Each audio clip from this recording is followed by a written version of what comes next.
0.1점밖에 지나지 않은 그 지구 속에서 살고 있는 저희들, 그 지구도 얼마나 넓어요. 그 엄청난 땅덩어리 중에서 하필 대한민국 충청남도 논산, 그것도 연무대 지역에 살고 있는, 그것도 신촌에 살고 있는 여러분들이 나가지고 누가 기억할란가라고 생각할지 모르지만 하나님은 여러분 한 분 한 분 다 기억하고 계세요. 그러니까 신이죠. 그 많은 광활한 우주에서도 많은 행성들이 있지만 그 가운데 좀 전에 말씀드린 그 조그만한 시골이면 시골이게 되겠지만 신촌에 살고 있는 여러분들을 하나님은 한 사람 사람이 다 기억하고 앞으로 내가 저 집사, 저 권사, 저 장로를 어떻게 내가 사용해서 내 일을 해야 되겠다라고 하는 계획까지도 다 세워놓고 계신다는 겁니다. 할렐루야. 그런데요, 참 하나님을 알다가도 모를, 우리 인간으로서는요 정말 알 수가 없으신 분이에요. 이렇게 경험을 해보면 우리 같으면요, 하나님은 우리를 마지막에 여러분 사랑하십니다, 하나님은 여러분을 사랑하십니다 라고 고백했잖아요. 맞죠? 하나님 나를 사랑해요. 여러분도 사랑해요. 다 사랑해요. 그렇다면 사랑한다라고 하면 좋은 일만 있어야 되잖아요. 돈도 좀 많이 벌게 하시고 사업하는 대로 족속속 그냥 번창하게 하시고 건강도 그냥 계속 반평생 이상 살도록 지금까지 건강 주시고 자녀들은 자녀대로 기쁨 주는 그런 자녀들로 성장하고 부족함이 없도록 얼마나 좋아요. 하나님이 그러실게 못하실 분이 전혀 아니시잖아요. 그렇죠? 그런데 왜 이렇게 힘들고 어렵고 그냥 궁핍하게 살게 되기도 하고 어려운 일만 겪고 왜 이런 걸 주실까라는 거죠. 하나님 왜 그러실까? 여러분 지금 이 시점에 이제 한 달 남았잖아요. 다음 주면 2024년에 한 달 남았는데 한번 쭉 돌아보세요. 여러분이 정말 기도할 때 어떨 때 하나님께 기도했는지, 어떨 때 하나님을 찾았는지 한번 지금까지 다 연세들 많으시니까 50년, 60년, 80년 한번 돌아보면서 어떨 때 가장 하나님 앞에 매달리며 기도했는가 살펴보세요. 아마 모르긴 해도 힘들고 어려울 때 하나님 나 죽습니다, 하나님 낭떠러지 떨어집니다, 한 발만 조금만 더 가면 떨어집니다 하고 이 인생의 막바지에 달았을 때 하나님 찾고 부르짖지 않으셨나요? 하나님이 이렇게 어려운 걸 주는 이유는 나 너하고 가깝게 지내고 싶어, 나를 좀 찾아라 하는 그 이유입니다. 그래서 회초리로 들기도 하고 낭떠러지로 밀어떨기도 하고 그래서 나를 좀 찾아봐. 만약에 좋은 일만 있다면 하나님 찾겠어요? 여러분 지금 우리나라가 진짜 선진국이 됐잖아요. 그러니까요 하나님 떠나는 사람들이 점점 늘어나고 있어요. 하나님 없어도 우리 잘 살잖아요. 지금 다른 데 못지않게 넉넉하게 잘 살고 있어요. 하나님 없어도 배부르게 살고 있어요. 이렇게 되고 있어요. 여러분 초등학교 중에 지금 예수 믿는 아이들이 거의 없대요. 저 어렸을 때만 해도 성경학교 한다고 학교 앞에 다니면서 북치고 장구치고 하면서 애들 모으고 그럴 때가 엊그제 같아요. 애들이 선물 준다고 무슨 먹을 거 준다고 왜 이렇게 잘 따라오는지. 옛날에는 먹을 거 주면서도요 전도하면 그렇게 자랐어요.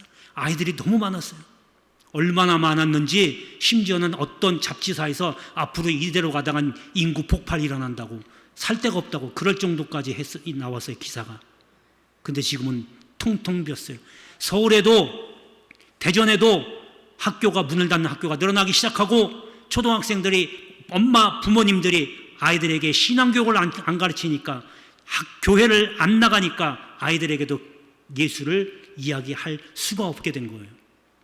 그러니까 초등학교의 아이들이 예수 안 믿는 아이들이 점점 늘어나고 있어요.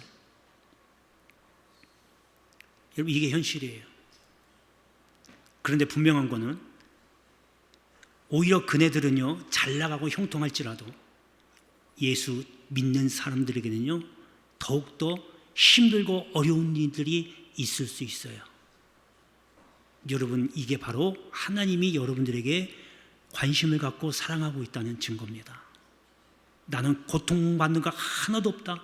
여러분 착각하지 마세요. 어쩌면 하나님께 버림받은 사람일 수도 있어요.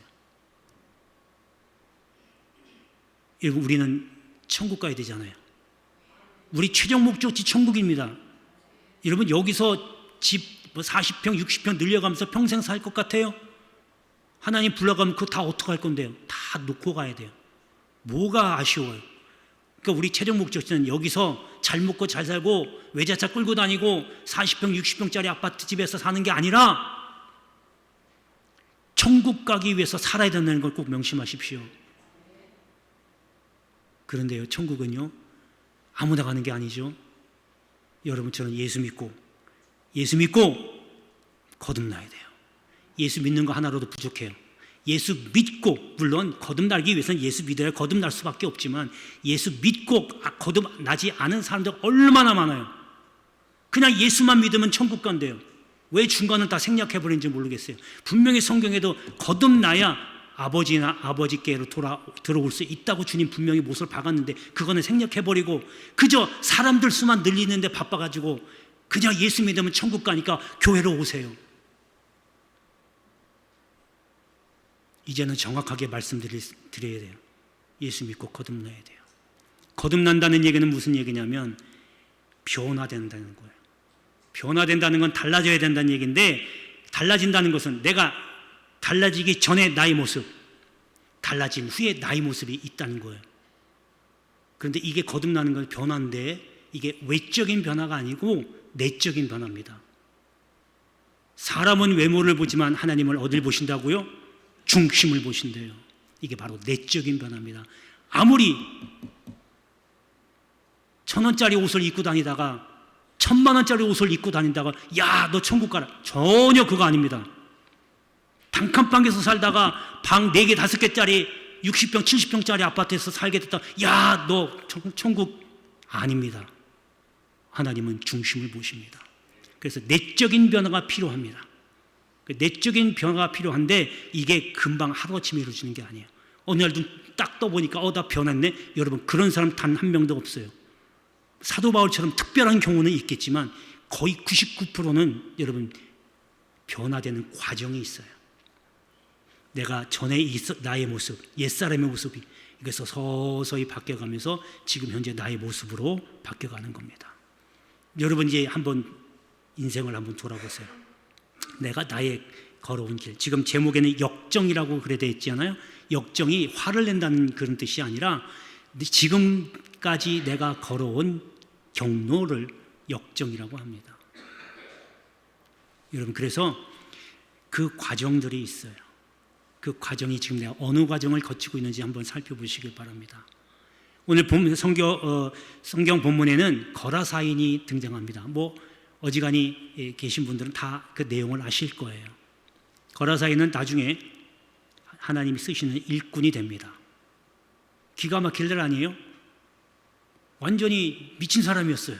근데 하나님의 일꾼이 돼요. 주님의 일꾼이 된다는 거예요. 이게 바로 진짜 거듭난 거예요. 변화된 거예요. 어떤 사람이었길래 어떤 과정을 거쳐서 이렇게 달라졌는지 한번 살펴보시고 볼 텐데요. 이러한 모습을 통해서 여러분들도 계속적으로 조금씩이라도 좋으니까 변화돼서 거듭나서 이번 훗날 주님 다시 오실 때 우리 연무대교회 여기 계신 분들, 특별히 오늘 지금 이 시간에 여기 예배당에 앉아 계신 여러분들 다 함께 주님과 함께 박수 치면서 환영 인사해야 되지 않겠어요?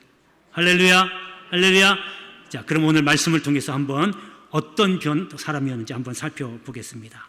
자, 첫 번째는 변하기 전에 어떤 사람이냐면 버림받은 사람이었어요.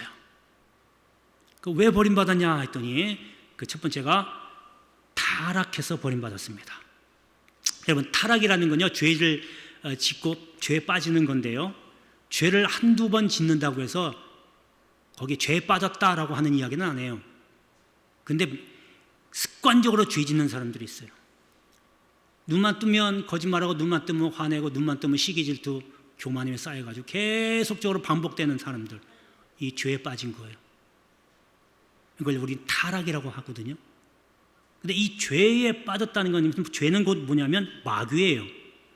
마귀의 쫄병들이 귀신들이거든요. 그러니까 죄에 빠졌다는 얘기는 바꿔 얘기하면 마귀에 붙잡혔다, 귀신에 붙잡혔다 그거예요. 이거를 성경에서는 귀신 들렸다 이렇게 표현하는 거예요. 오늘 뭐라고 소개하고 있냐면 2절에 더러운 귀신 들린 사람, 그게 곧 거라사라고 하는 지방에 살고 있는 사람이 귀신에 들렸다, 죄에 빠져 있다, 죄를 습관적으로 짓고 있는 사람이라고 볼 수 있어요. 근데 이게 너무 심하니까 이제 귀신이 붙잡아가지고 자기가 마음대로 안 되는 거예요. 여러분 가끔씩 뉴스 같은 데 보면 내가 그때 왜 그렇게 했는지 몰라요, 내가 내 정신이 아니에요, 이럴 때가 있잖아요. 엄청나게 사람들 죽이고 나서 하는 얘기가 내가 그때 왜 그런지 몰라요. 여러분 귀신 들렸다고 뭐 어디 막 돌아다니면서 막 뭐 거품 부고 이런 게 아니에요. 귀신 들렸다고 하얀 소복 입고 다니고 그런 거 아닙니다. 악한 짓을 해가면서 자기가 자기 스스로를 통제를 못해요. 이게 귀신이 들린 겁니다. 귀신에 붙잡힌 거예요. 그러니까 귀신에 붙잡히니까요 타락할 수밖에 없죠. 그래서 사람들로부터 버림받은 거예요. 두 번째 버림받은 거는 뭐냐면 남을 해치는 사람이었기 때문에 버림받은 거예요. 거길 보니까요 3절에 무덤 사이에 거처 하는데 이제는 아무도 그를 쇠사슬로도 맬 수 없게 되었으니 여러 번 고랑과 쇠사슬에 매었어도 쇠사슬을 끊고 고랑을 깨트렸음이로라. 지금 얼마나 거칠게 했는지 쇠사슬로도 묶고 쇠고랑으로 채우는데도 그걸 다 끊어버렸어요. 이번 귀신은요 이게 엄청난 괴력을 발휘하거든요. 철창을 묶어놔도 그걸 끊어버렸대요. 그러니까 더 이상 사람이 어떻게 할 도리가 없어요. 통제를 할 수가 없어요. 그러니까 사람들로부터 버림받을 수밖에 없는 거예요. 그러니까 공포의 대상이 되는 거죠. 그러니까 버림받은 거라고 하는 겁니다. 여러분 이게 그냥 거라사 이야기가 아니고요, 죄를 습관적으로 짓는 사람들은요 뭐 여기 귀신 들려가지고 막 이상한 짓 하고 다니고 햇소리 하고 다니고 이런 그런 모습이 아니라 사람들을 해치거든요. 해친다고 해서 뭐 칼로 찔르고 그렇게 해치는 게 아니고 사람들에게 항상 피해를 줘요. 그러니까 사람들이 그 사람을 피해 다니죠. 접근을 안 하죠. 그러니까 여러분 내 주변에 사람이 얼마나 있는지, 잘 있는지, 많이 있는지 없는지 여러분 잘 살펴보세요. 나의 주변에 사람이 없다, 혹은 우리 집에 사람이 잘 안 모인다, 문제가 있는 집이고 문제가 있는 사람이에요. 그러면 어떻게 해야 돼요? 당신들도 왜 안 와? 이렇게 하지 마시고 회개하셔야죠. 내가 하나님께 분명히 뭔가 어긋난 게 있으니까 사람들이 나를 피하는구나, 내가 저들에게 해를 끼치니까 사람들이 나를 피하는구나, 이걸 아셔야죠. 사람들이 수근수근 내가 아이고 지는 얼마나 잘, 이렇게 생각하지 말라는 거예요. 그 얘기가 그 사람이 하는 입을 열어서 하나님께서 나에게 알려주는 거라니까요. 그러면 내가 분명히 하나님께 뭔가 지금 어긋나 있다는 건 분명한 사실이잖아요. 그럼 빨리 무릎 꿇고 하나님 잘못했습니다라고 회개하셔야죠. 그 사람을 향해서 네가 나한테 어떻게 그런 말을 해, 네가 그럴 수 있어라고 손가락질하면 오히려 더 사람들로부터 경계될 수밖에 없어요. 여러분 세상에서도 죄를 지면 감옥에 가잖아요. 사람들과 격리시키는 거거든요. 이건 눈에 보이는 거지만요, 강제로 하는 거지만 우리 믿음의 사람들이 신앙생활은, 영적인 생활은 그런 게 아니에요. 열매로 나타난다고 했잖아요. 버림받은 사람들은 사람들과 같이 어울릴 수가 없어요. 그리고 그 다음에 보면요, 이 사람은 분명히 도시에 가정을 꾸리고 살았는데 가정도 포기하고 인간이기를 포기한 거예요. 보니까 어디에 거처했냐면 무덤 사이에 거처했대요. 사람하고 살 수가 없으니까. 이런 사람은요 사람들과 떨어질 수밖에 없고 버림받을 수밖에 없어요. 여러분 그러니까 오늘 말씀을 통해서 한번 이게 버림받았다는 게 나쁜 말이긴 하지만 어찌 보면 나에게 경각심을 주고 하나님과 더 가까이 갈 수 있는 이런 기회가 되는 귀한 말씀입니다. 할렐루야, 할렐루야. 자, 두 번째 사람은 어떤 사람이었냐면 이제 이렇게 버림받은 사람이 두 번째 어떻게 됐냐면 온전한 사람이 됐다라고 하는 거예요. 이거 굉장한 사건입니다. 온전한 사람이 되었다라고 하는 그 이유는 첫 번째가 예수님을 만난 겁니다. 거기 6절에 보니까 그가 멀리서 예수를 보고 달려와 절했대요. 예수를 만난 거예요. 예수를 만나니까 문제가 해결되고 사람이 온전해졌어요. 우리도 중요합니다. 우리는 죄 지을 수밖에 없는 연약한 사람이에요. 근데 중요한 건 죄를 짓고 빨리 회개하는 게 중요하고 그 회개 기도하면서 주님을 만나는 게 더 중요한 거예요. 주님을 인격적으로 만나는 겁니다. 여러분, 이 당시에는 주님이 육신으로 오셨어요. 그래서 육신으로 오셨기 때문에 눈으로 볼 수 있었어요. 그래서 주님 만나면 돼요. 눈으로 보이는 예수님을 만나러 가면 돼요. 이럴 때는 쉬워요. 하지만 지금은 영으로 계시는 거예요. 영으로 계시기 때문에 눈에 안 보이잖아요. 그래서 영으로 계신 주님을 만나려면 영으로 만나야 돼요. 영으로 만나는 방법은 뭐예요? 안 보이니까 내가 기도는 영혼의 호흡이라고 그랬잖아요. 기도해서 주님을 만나든가, 말씀을 통해서 내 마음에 감동이 확 와서 주님을 만나든가, 찬양을 통해서라도 찬양의 가사가 은혜가 돼서 그 찬양을 가사를 통해서 내가 감격하여 감동이 되면 그게 주님 만나는 겁니다. 주님이 이렇게 만나는 거예요.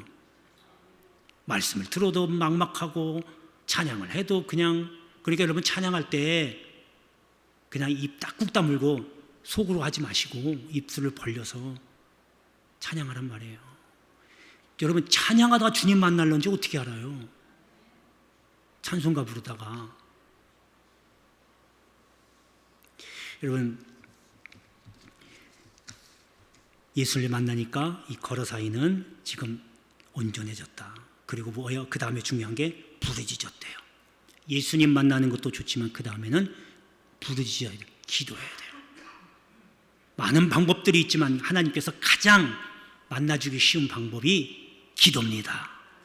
기도도 앉아서 그냥 흥얼흥얼 마음속으로 하지 말고 부르짖으세요. 주여! 하고 부르짖으란 말이에요. 나 죽습니다. 주님 아니면 나는 죽습니다. 부르짖으란 말이에요. 못할 게 뭐 있어요? 남들 앞에서 그렇게 하면 창피한다고요? 그럼 주님 앞에서는 할 수 있잖아요. 혼자나 교회로 나오든 집에서 하든 주여 나를 살려달라고 애걸복걸하면서 매달려 보세요. 주님 안 만나주시는 그런 분 아니에요. 내 백성, 내 자녀가 살겠다고 몸부림치고 지금 나한테 도움을 구하는데 그걸 외면하시는 분은 절대 아닙니다. 우리가 그렇게 안 해서 할 때까지 기다리신 분이에요. 여러분, 건강이 필요하시면 부르짖으시고, 물질이 필요하시면 부르짖으시고, 자녀가 잘 되기를 원하시면 부르짖으세요. 그러면 주님 만나면 다 해결될 줄로 믿습니다. 자, 마지막 세 번째는요, 이제 온전해지니까 그걸로 끝난 게 아니에요. 그걸로 끝나면 얼마나 좋겠어요. 그 다음에 보니까 일하는 사람으로 바뀌었어요. 자, 거기 17절에 보면 그들이 예수께 지방에서 떠나시기를 간구하더라. 그리고 18절에 나옵니다. 예수께서 배에 오르실 때에 귀신 들렸던 사람이 함께 있기를 간구하였으나, 여기 귀신 들렸던 사람, 이제 온전해졌잖아요. 그 사람이 다시 주님 앞에 나와서 간구합니다. 같이 있게 해달라고. 그래서 주님이 노하여, 너 아니야, 너 그러지 말고 너 집에 가서 오늘 있었던 일 얘기해. 뭐예요? 가서 너는 가정 구원을 시키라는 거예요. 그리고 나선 뭐예요? 보니까 20절에 대가볼리에 전파했대요. 전도하는 일에 몰두한 거예요. 자기가 받은 은혜를 그대로 내가 만난 예수님은 이런 분이야, 예수님은 그리스도시야, 메시아야 하고 전했던 거예요. 전도하는 일을 했던 거예요. 여러분, 예수님 만나서 변화되고 거듭났다라고 하면 반드시 하나님의 일을 하셔야 돼요. 하나님의 일 안 하고 뒷짐만 지고 있다? 여러분, 그건 거짓말이에요. 그건 잘못된 겁니다. 여러분, 착각에 빠진 거예요. 나 거듭났어, 나 변화됐어, 내 쪽으로 변화됐어. 여러분, 진정 내 쪽으로 변화가 있었다면 여러분 분명히 주의 일을 할 수밖에 없어요. 왜? 여러분, 변화되면요, 분명히 말씀드리지만 회개를 통해서 시작하거든요, 거듭남은. 근데 그 회개를 제대로 하면요, 주님 사랑합니다가 발끝에서 머리끝까지 입술로 그대로 하지 말라고 해도 자연스럽게 나와요. 주님이 나를 이렇게 사랑하셨구나. 저나 여러분들이나 세상에서 우리 가끔 그렇게 기도하죠. 죽을 수밖에 없었던 저희를 주님 십자가에서 피 흘려서 살려주셨습니다. 이렇게 가끔씩 하시는 기도들 있잖아요. 여러분 그거 말이 잘 살펴보세요. 저나 여러분들이나 정말 죽을 수밖에 없었잖아요. 죽을 수밖에 없었다는 얘기는 뭐예요? 인생이 쓰레기 같은 인생이었어요. 강도 같은 인생이었어요. 그 누구도 받아줄 수 않는 그런 강도 같은 쓰레기 같은 인생을 살았어요. 쓰레기통에 버려도 누가 하나 건져가지 않는 그런 인생이었단 얘기예요. 그런데 주님이 그 쓰레기통에서 나를 건져주셨어요. 피를 흘리셔서 나를 건져주시고 그거만 해도 그렇게 구해주신 거, 구원해 주신 것만도 너무 감사한데 거기에다가 나를 깨끗이 성령으로 씻어주셔서 성령의 옷을 입혀주셨어요. 그것도 감사하고 얼마나 무한 감사인데, 감격인데 거기에다가 또 하시는 말씀, 내가 너를 사랑한다. 얼마나 더 하나님께 감사할 수 있어요. 쓰레기 같은 인생을 건져주셔서 나를 구원해 주신 것도 살려주신 것도 그것만 해도 감사한데 거기에 플러스 보너스로 성령으로 옷 입혀주셔서 거기다가 보너스 하나 더 얹혀서 내가 너를 사랑한다. 하나님께서 이렇게까지 해주시는데 우리가 어떻게 해야 됩니까? 여러분 잘 아시겠죠? 하나님의 일을 해야 합니다. 지금은요, 대전에 있는 큰 교회, 우리 교회에 속해 있는 교회들도 큰 교회 목사님들 얘기 들어보면요, 일할 사람이 없대요. 잘 안 모인대요.